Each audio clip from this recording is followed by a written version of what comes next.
Magandang hapon. Ito, masigabong.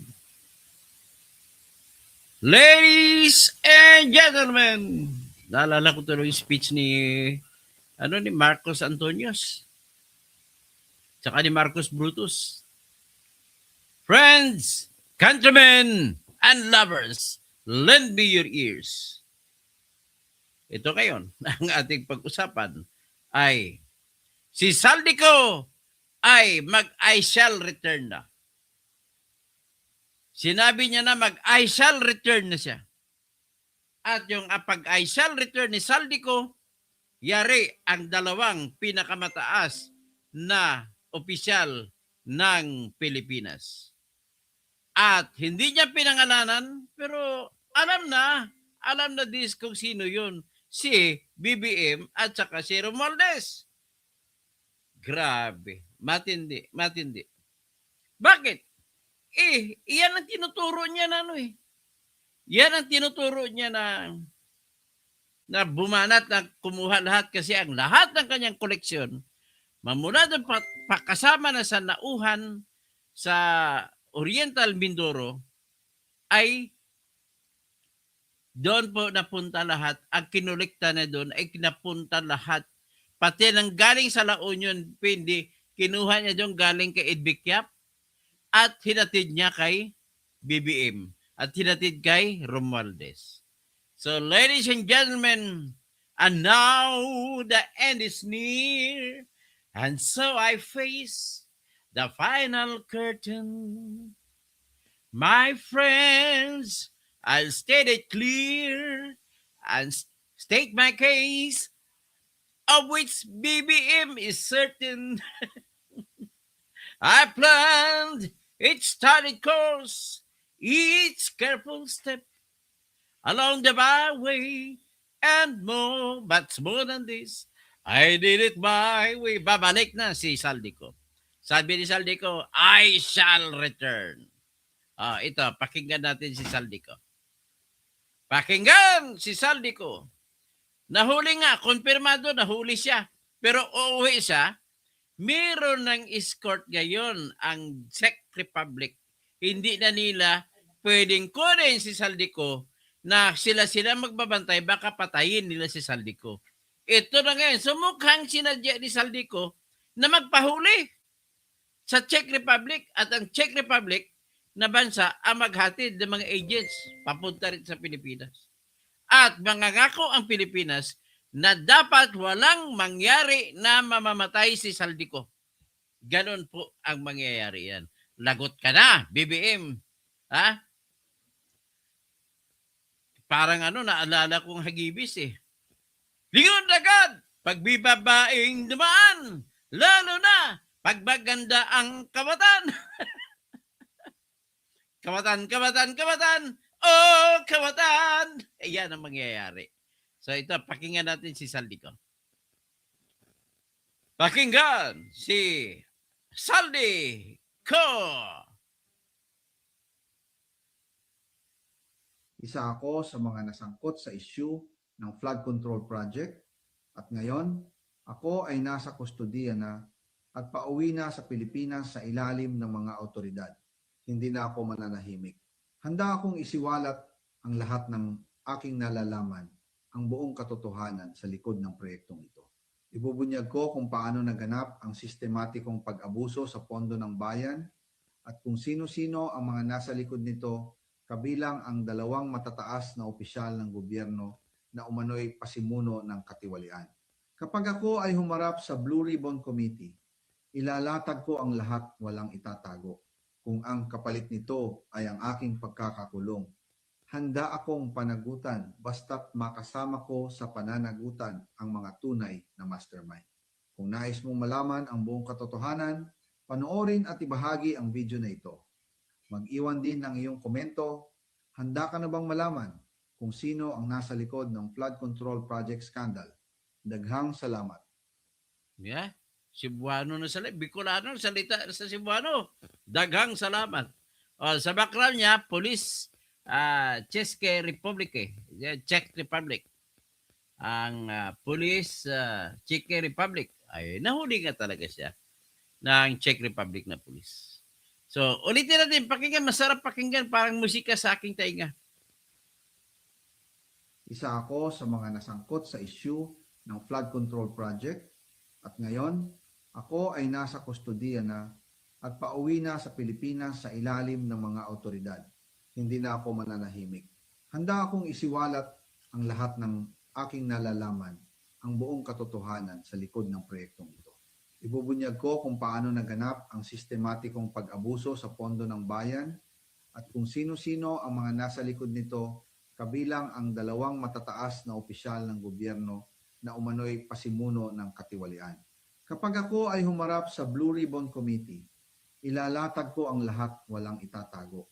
Kung ang kapalit nito ay ang aking pagkakakulong, handa akong panagutan basta't makasama ko sa pananagutan ang mga tunay na mastermind. Kung nais mong malaman ang buong katotohanan, panoorin at ibahagi ang video na ito. Mag-iwan din ng iyong komento. Handa ka na bang malaman kung sino ang nasa likod ng flood control project scandal? Daghang salamat. So, daghang salamat, Saldiko. So, yan Kahit na makulong siya, basta makasama na lang itong mga guilty. Kaya ngayon, pag mangyari man yan, ang team song na ngayon, Saldiko, basta't kasama kita, walang mga ngamba. Kulong-kulong kayo lahat pareho. Pero handang makulong si Saldiko. Yan ang sinasabi niya. So ngayon, alam na this, anong ibig sabihin yan? Isa lang masasabi ko. May escort siya galing mga pulis ng Czech Republic. Dadalhin siya, ihatid siya sa Maynila.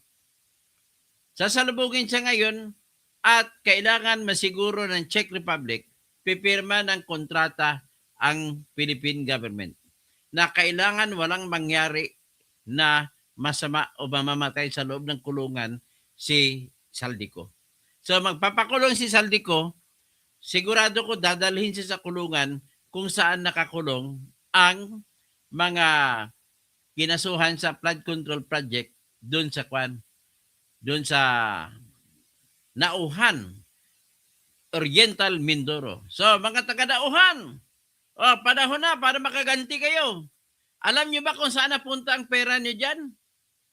Para sa Nauhan River Project, flood control? Napunta po ang pinakamarami kay BBM at saka kay Romualdez. Ang iba napunta kay Congressman Arnan Panaligan. Yan po, yung tatlong yan.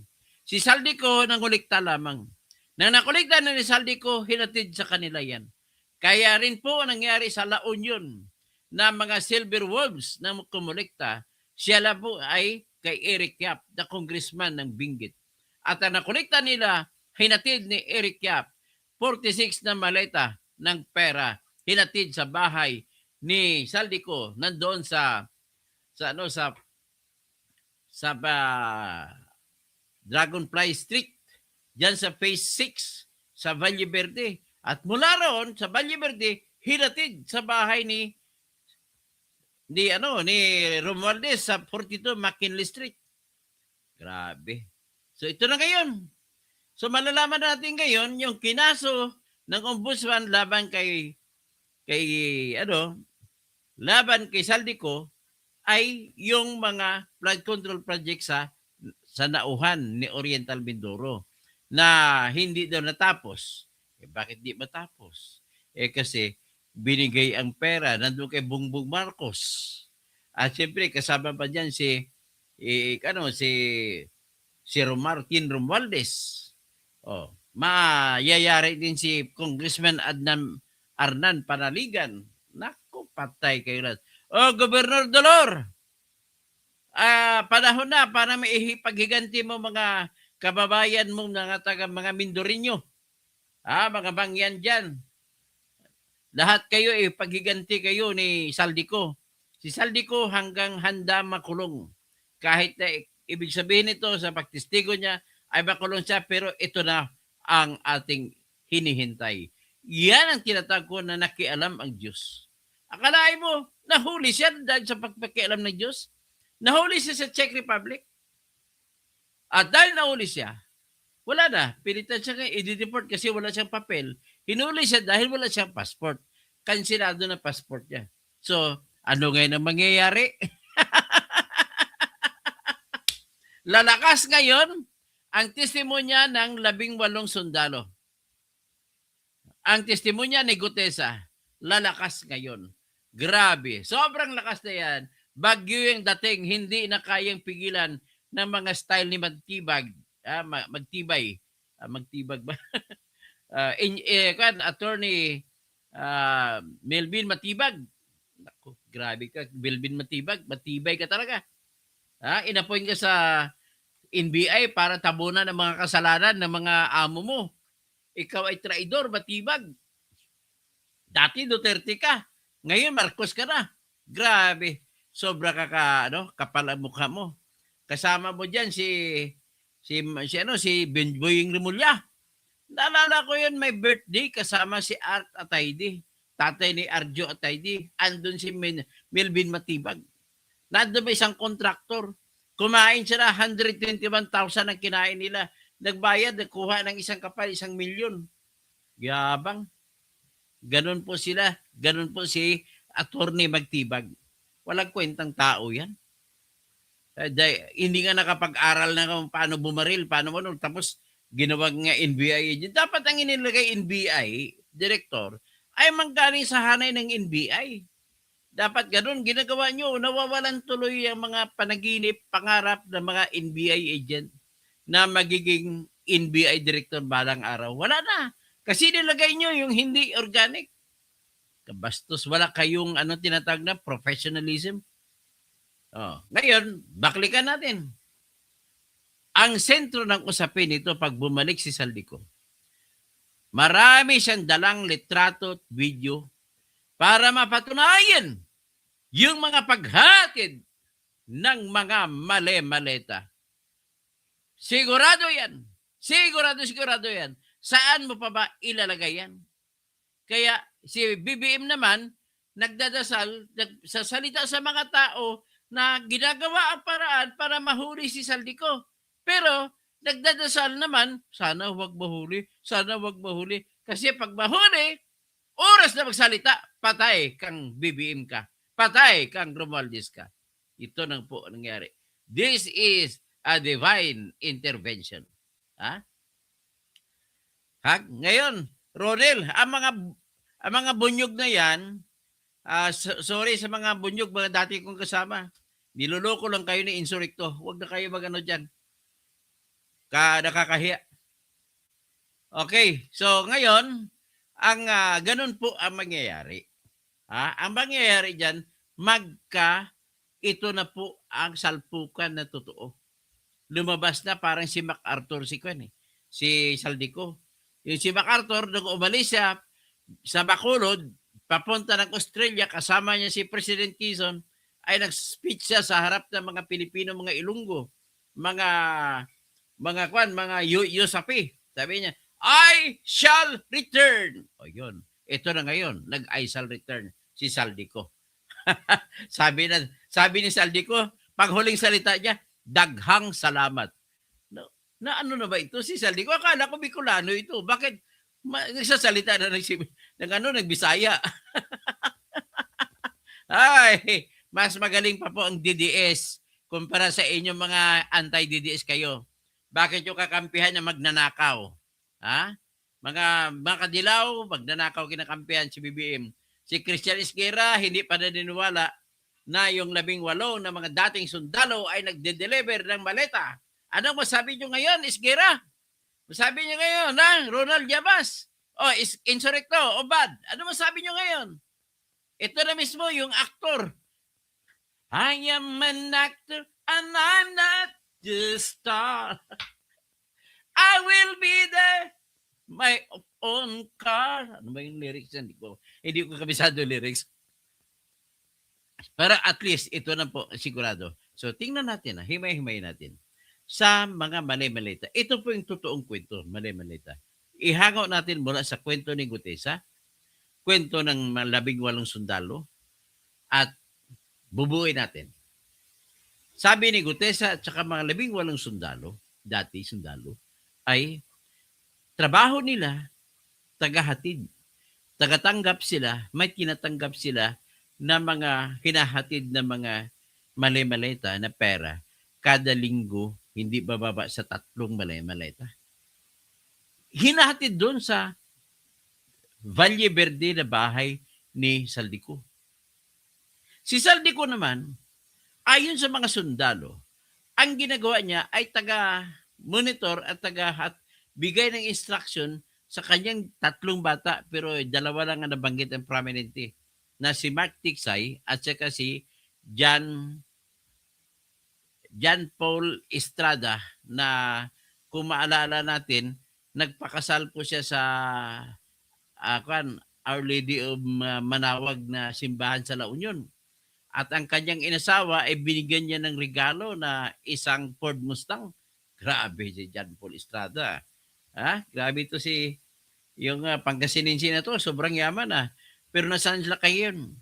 Pero malamang yan, susunod yan, uwi yan. Tulungan nilang amo nila para masuportahan at sa wakas ay bibitayin na dapat mas parusang bitay na Bibitayin si BBM, bibitayin si Romualdez. Yan ang numero 1. Tapos yung mga galamay nila na yumaman lahat. Grabe kayo. Ang problema po ko dito sa bayan natin, kung matanggal lang sana yung korupsyon, marami sana pong mga maliliit na negosyo na mag-aasinso. Ang problema po, pati po mga bangko natin ay kasabwat po sa mga tinatawag na korupsyon. No? Ang korupsyon, babanggitin ko lang, Land Bank of the Philippines. Hindi ko banggitin kung sino taong involved, pero ganito po yung kanilang modus operandi ng Land Bank of the Philippines. Halimbawa, may kausap sila. Papahiramin ang kanilang modus operandi, dito sila kikita sa tinatag na open credit. Bibigyan ka ng open credit, 100 million. Pagtapos 100 million na in open credit, hindi mo naman kukunin ng lahat. Kukuha ka lang kung magkano ang kailangan mong gastusin para ipatayo mo ng warehouse, ipabili mo ng sasakyan, kung ipatayo mo makinarya para sa iyong mga factory. Ganun po yun. Pero kada kuha mo, ay pipirma ka ng promissory note na ikaw ay kumuha ng pera at i-charge doon sa open credit na 100 million. At yung open credit na 100 million, kailangan magbigay ka ng collateral na mga lupa. Yan ang sistema ng Land Bank. So ngayon, ang Land Bank ay gobyerno. Kung gobyerno, dapat hindi siya kumita. Bawal para sa isang ahensya ng gobyerno na kumita. Primarily, ginawa po ang Land Bank para mamigay ng bayad sa lahat ng mga nabigyan ng lupa na mga agrarian reform beneficiary. Ang ginawa nila, kinonvert nila ang operation into commercial bank. So ngayon ang ginawa na, sabi ko kanina, bigyan ka ng 100 million na credit. So ngayon, kung 100 million ang credit mo, tingnan natin, sa loob ng 5 taon, magkano dapat bayaran mo after 5 years. Sa batas po sa Pilipinas, hindi ka pwede maningil ng interest na mahigit pa sa 12%. Sa jurisprudence ng Supreme Court, hanggang 12% lamang ang pwede mong isingil. Kahit na may kontrata pa kayo na pinagkasunduan ng bangko, ay pag lumampas ng 12%, bawal yan, hanggang 12% lamang ang babayaran mo. At kung gano'n na mangyari, ay bawal rimatahin ang mga lupa na binigay na collateral na binasi sa interest na mas mataas pa sa 12%. So, yan po ang nangyayari. Ganon po ang sistema ng korupsyon. Ngayon, para maipalusot nila, ang gagawin nila, yung 100 million ng credit line mo, kada kuha mo ng pera, halimbawa, kuha ka ng 3 million. Ibigay mo dun sa kontraktor na napatayo ng iyong building. Kukuha ka ng 2 million, ibibili mo ng bulldozer. Kuha ka ng kung ano-ano. Mangyari niyan, kada kuha mo, pirma ka ng promissory note. Tapos, may tinatawag sila na short-term loan at saka term loan. So kung term loan, mahaba yun. Pwedeng 10 years to pay, pwedeng 5 years to pay. Pero promissory note. Tapos yung short-term loan, mga 6 months, 6 months, doon sila kumikita sa short-term loan. Paano gagawin nila? Magbibigay ko siya ng 1 million. Bayaran mo in 6 months. Anong nakalagay na interest? 20% sa loob ng 6 na buwan. Naku. Eh di isang taon mo, i-times mo 40%, ganun po sila kung kumita. Ganun pong racket nila. Kaya panahon na po na matigil na itong corruption, na flood control na to, at panahon na para magrevolusyon na matigil na ang corruption. Kasi kung yung ini-example ko na nangungutang ng pera para ipalago ang kanyang negosyo, matutumba siya, hindi lalago negosyo niya. Bakit? Ang taas ng porsyento. Ganoon po yun. So, binibigkas, kinikwento ko lang kasi katotohanan yan. True to life story yan. Hindi ko na binabanggit ang pangalan. At yan din ang nangyayari sa ating gobyerno sa flood control project na dapat matuldukan na yan. Na dapat makulong for the first time ang presidente na nagnanakaw ng malaki. Si Erap doon nakulong pero pinakawala naman ng isa pang corrupt na presidente, si Gloria Macapagal Arroyo. Dapat wala nang pasensyahan ito. Kung makulong man si BBM at si Romualdez, makulong at makulong hanggat matapos yan. Dapat hindi pwede nang patawarin yan. Ang isang ebidensya na makapagpatibay sa ebidensya ni Saldico ay yung mga ititestigo ni Adrian Bersamin patungkol dun sa 100 billion na pinasingit sa Bicameral Conference Committee. Sabi nila, si Attorney Claire, si Auntie Claire, sabi niya, bakit pa magpasingit si BBM ng budget sa tawag nito, sa Bicameral Conference Committee? Kaya niya man ipapasok sa NEP, National Expenditures Program. wala na tayong lukuhan. Ang dahilan kung bakit ayaw ni BBM ipasok sa pinakaumpisa, kasi tatlong step ang dadaanan. Tatlong proseso. Ang unang proseso, titingnan ng mga congressmen. Sabi ng congressman, project din ako eh. So tanggal. Kaya ayaw ni BBM mangyari na matatanggal ang kanyang mga gustong proyekto. Tapos wag natanggal na sa House of Representatives, iakyat naman kayo pangalawang proseso. Doon sa Senado. Senado, marami ng gustong budget. Marami ng gustong kailangan ng mga proyekto nila. Kikita din sila. Kaya yung mga dilagay ng congressman, pati sa presidente, tanggal. Wala nang matitira sa proyekto ng presidente. Kaya sigurista si presidente, doon niya sa pangatlong proseso, pinasok ang kanyang project. Kasi sa pangatlong proseso, ito po yung magkakaroon ng pagmi-meeting ang House of Representatives at ang Senate sapagkat sigurado ako na mayroong tinatawag na disagreeing provisions. Yung hindi magkatulad ang gusto na proyekto ng House kaysa proyekto ng Senate. Magkaiba-iba. So para pagtugma-tugma, kailangan bubuo ng committee. Yan na ngayon ang third process, which is what they call as Bicameral Conference Committee. So, mayroong representante galing sa House, may representante galing sa Senate. Mag-discuss sila, magbanggaay sila, magdebate sila, hanggat sa pagsigu-siguin. Ngayon, dyan na ngayon papasok ang tawag ng mga Ilonggo, damang-damang, gakamang, para ipasulod ang mga budget na gusto nila. Kaya si BBM, tinawagan si Adrian Bersamin at saka si Amina Pangandaman na sabihin kay Saldico na ipasok ang listahan ng 100 billion na budget. Pinasok naman ni Saldico. Kasi utos nga ni BBM. At tapos kinonsulta niya kay Romualdez, sabi ni Romualdez sa kanya, what BBM wants, BBM gets. Wala. Pasok.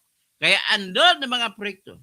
Lahat ng proyekto na kapag inaprubahan na, pipirma ngayon si BBM sa pagpalabas ng lahat ng pera. Lahat pa ng pera, dapat may pirma si BBM. So hindi pwede sabihin ni BBM na wala siyang alam kung may nawalang mga pera sa pagpapatupad ng proyekto. Ganun na kasimple. So, ang ginagawa niya, pepirma siya na pagpatupad, pero may taga-kamada na doon, si Saldico. Si Saldico naman, ang style niya, may mga kausap naman yung ibang congressmen, ibang kontraktor, at saka mga opisyal ng DPWH. Sige, kolektahin nyo dyan sa mga kontraktor at ibigay nyo lang sa akin. At ako na magbibigay kay BBM at saka kay Romualdez. Kaya umabot daw, sabi ni competition ni Attorney Levito Baligod, which is, I doubt, napakaliit. Sabi niya 805 billion pesos daw ang dineliver ng mga dating Marines sa kay BBM at saka kay Romualdez.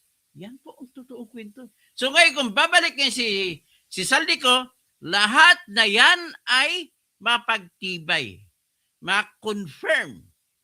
Di ba? Ganun ang mangyari. So, ang mangyari, let us now hear the words of Saldico again. Alam mo si Saldico, nalaman ko po yung kanyang background. Siya po ay isang dating seminaryan. Magpapari sana ito. Hindi lang natuloy.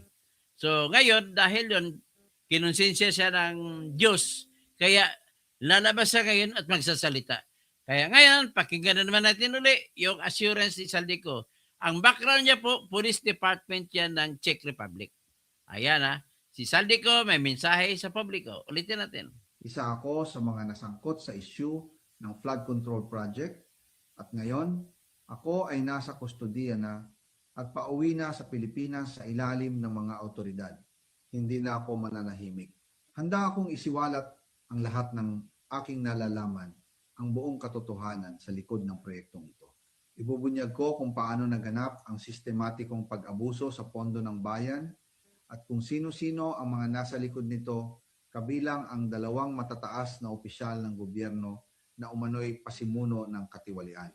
Kapag ako ay humarap sa Blue Ribbon Committee, ilalatag ko ang lahat walang itatago.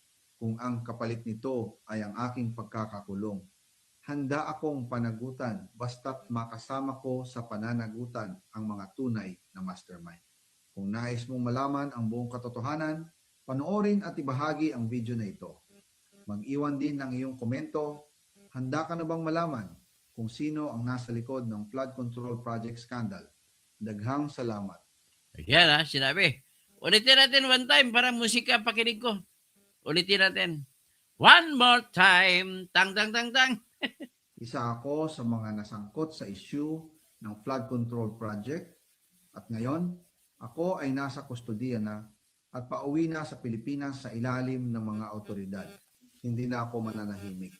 Handa akong isiwalat ang lahat ng aking nalalaman, ang buong katotohanan sa likod ng proyektong ito. Ibubunyag ko kung paano naganap ang sistematikong pag-abuso sa pondo ng bayan at kung sino-sino ang mga nasa likod nito, kabilang ang 2 matataas na opisyal ng gobyerno na umano'y pasimuno ng katiwalian. Kapag ako ay humarap sa Blue Ribbon Committee, ilalatag ko ang lahat walang itatago.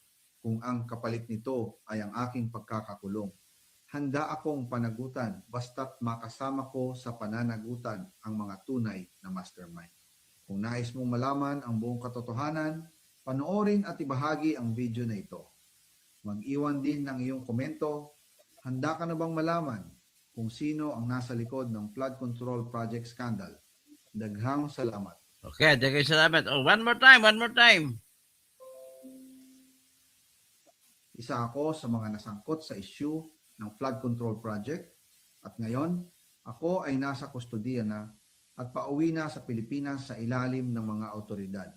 Hindi na ako mananahimik. Handa akong isiwalat ang lahat ng aking nalalaman, ang buong katotohanan sa likod ng proyektong ito.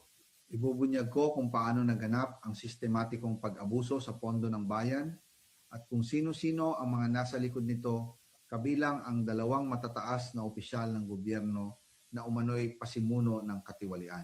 Kapag ako ay humarap sa Blue Ribbon Committee, ilalatag ko ang lahat walang itatago.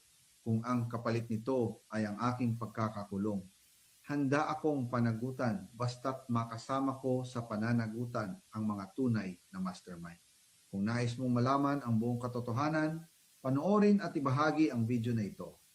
Mag-iwan din ng iyong komento. Handa ka na bang malaman kung sino ang nasa likod ng flood?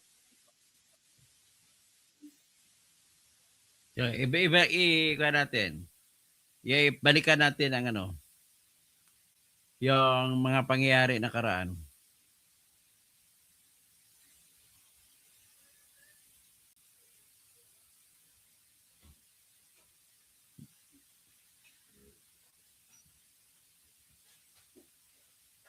Okay, ito.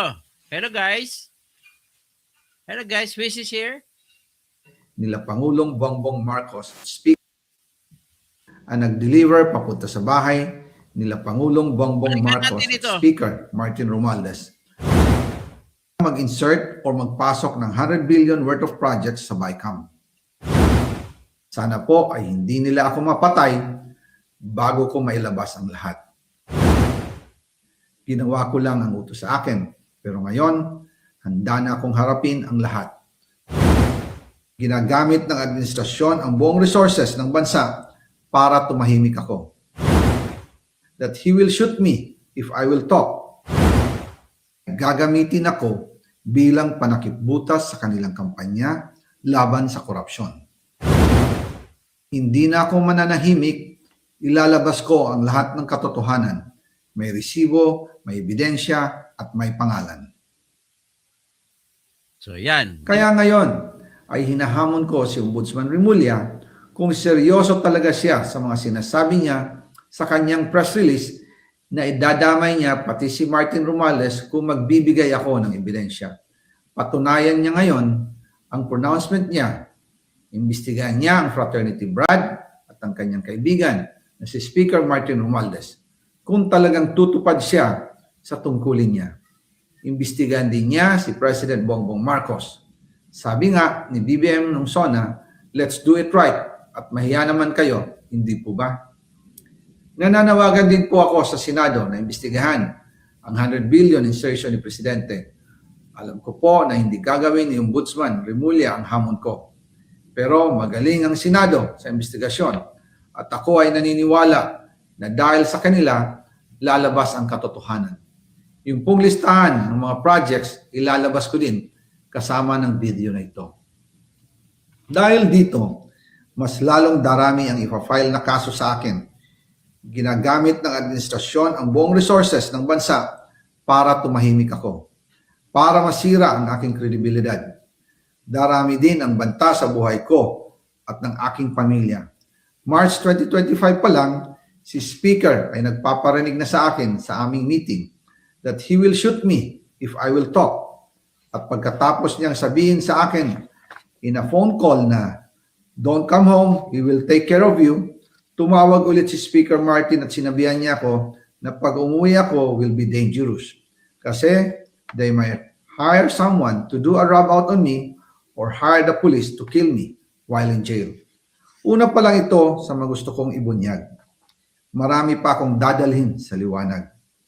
Isa na dito ay yung kay Henry Alcantara, ang DPWH boys, ang sinasabi nilang halaga sa ICI ay 21 billion. Hindi po totoo yan. Ang totoong numero ay 56 billion pesos at yung pong halaga na yan ay kay Pangulong Bongbong Marcos at Martin Romualdez na punta lahat. Ilalabas ko po ang buong detalye sa darating na mga araw. Kaunting pasensya pa po. Sana po ay hindi nila ako mapatay bago ko mailabas ang lahat. Sa inyong lahat sa Pilipinas, lalong-lalo na sa aking pamilya, taos-puso akong humihingi ng paumanhin. Ginawa ko lang ang utos sa akin, pero ngayon, handa na akong harapin ang lahat. Uulitin ko po, yung pong pera, wala pong napunta sa akin. Dumaan lang po ang pera sa akin para i-deliver kay Speaker Martin Romualdez at Pangulong Marcos. Salamat sa inyong pag-unawa. Okay. Ang nag-deliver papunta sa bahay Ilabas nila natin. Pangulong Bongbong Marcos at Naubo lang ako.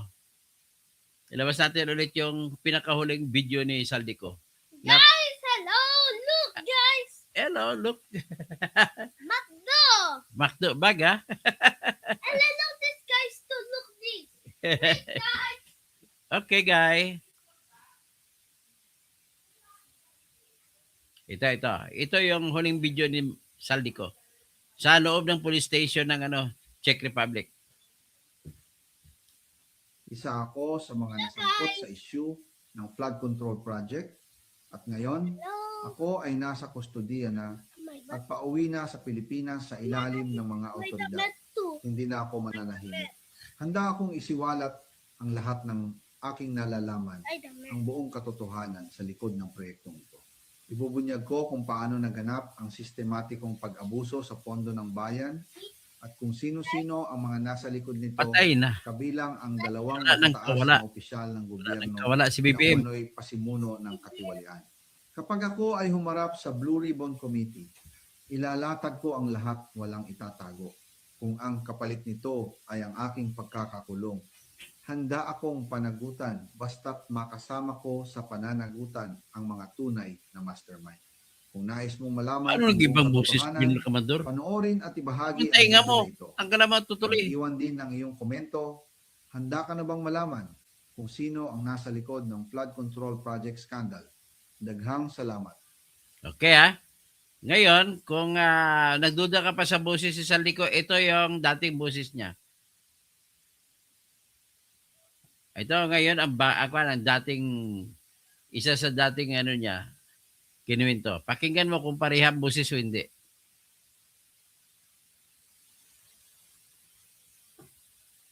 Ang nag-deliver papunta sa bahay O ni pareho ba hindi? Pangulong Bongbong Marcos at Speaker Martin Romualdez mag-insert o magpasok ng 100 billion worth of projects sa BICAM. Sana po ay hindi nila ako mapatay bago ko mailabas ang lahat. Ginawa ko lang ang utos sa akin, pero ngayon, handa na akong harapin ang lahat. Ginagamit ng administrasyon ang buong resources ng bansa para tumahimik ako. That he will shoot me if I will talk. Gagamitin ako bilang panakipbutas sa kanilang kampanya laban sa korupsyon. Hindi na ako mananahimik, ilalabas ko ang lahat ng katotohanan. May resibo, may ebidensya, at may pangalan. Kaya ngayon ay hinahamon ko si Ombudsman Remulla kung seryoso talaga siya sa mga sinasabi niya sa kanyang press release na idadamay niya pati si Martin Romualdez kung magbibigay ako ng ebidensya. Patunayan niya ngayon ang pronouncement niya. Imbestigahan niya ang fraternity Brad at ang kanyang kaibigan na si Speaker Martin Romualdez kung talagang tutupad siya sa tungkulin niya. Imbestigahan din niya si President Bongbong Marcos. Sabi nga ni BBM nung SONA, let's do it right at mahiya naman kayo, hindi po ba? Nananawagan din po ako sa Senado na imbestigahan ang 100 billion insertion ni Presidente. Yan. Ko po na hindi gagawin ni Ombudsman Remulla ang hamon ko. Pero magaling ang Senado sa investigasyon at ako ay naniniwala na dahil sa kanila, lalabas ang katotohanan. Yung pong listahan ng mga projects, ilalabas ko din kasama ng video na ito. Dahil dito, mas lalong darami ang ipa-file na kaso sa akin. Ginagamit ng administrasyon ang buong resources ng bansa para tumahimik ako, para masira ang aking kredibilidad. Darami din ang banta sa buhay ko at ng aking pamilya. March 2025 pa lang, si Speaker ay nagpaparinig na sa akin sa aming meeting that he will shoot me if I will talk. At pagkatapos niyang sabihin sa akin in a phone call na don't come home, we will take care of you, tumawag ulit si Speaker Martin at sinabihan niya ako na pag umuwi ako will be dangerous. Kasi they might hire someone to do a rub out on me or hire the police to kill me while in jail. Una pa lang ito sa mga gusto kong ibunyag. Marami pa akong dadalhin sa liwanag. Isa na dito ay yung kay Henry Alcantara, ang DPWH boys, ang sinasabi nilang halaga sa ICI ay 21 billion. Hindi po totoo yan. Ang totoong numero ay 56 billion pesos. At yung pong halaga na yan ay kay Pangulong Bongbong Marcos at Martin Romualdez na punta lahat. Ilalabas ko po ang buong detalye sa darating na mga araw. Kaunting pasensya pa po. Sana po ay hindi nila ako mapatay bago ko mailabas ang lahat. Sa inyong lahat sa Pilipinas, lalong-lalo na sa aking pamilya, taos-puso akong humihingi ng paumanhin. Ginawa ko lang ang utos sa akin, pero ngayon, handa na akong harapin ang lahat. Uulitin ko po, yung pong pera, wala pong napunta sa akin. Dumaan lang po ang pera sa akin para i-deliver kay Speaker Martin Romualdez at Pangulong Marcos. Salamat sa inyo. Ayan very clear yan. Hindi na ako muna mag-discuss na marami. Pero ang pinaka-madiscuss ko lamang dito ay ganito po yung sitwasyon. Oras na bumalik sa dito, tapos na po. Tapos na, basag na yung makukulong na talaga ito si Bongbong Marcos. At kung si Sara pang presidente, nako, patay kayong bata kayo. Makukulong kayo!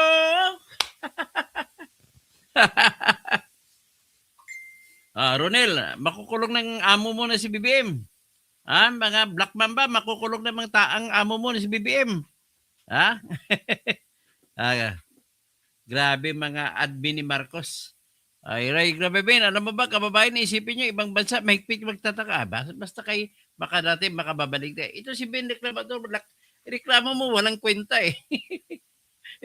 Parihang busis eh, parihang punto eh. Hindi naman pure ba Tagalog si Saldico. Chinese Bicolano yan. Ang Bicolano tsaka Bisaya po, to for all your know, ay magkahawig po ang salita ng mga Ilonggo, Cebuano, tsaka Bicolano. Magkahawig.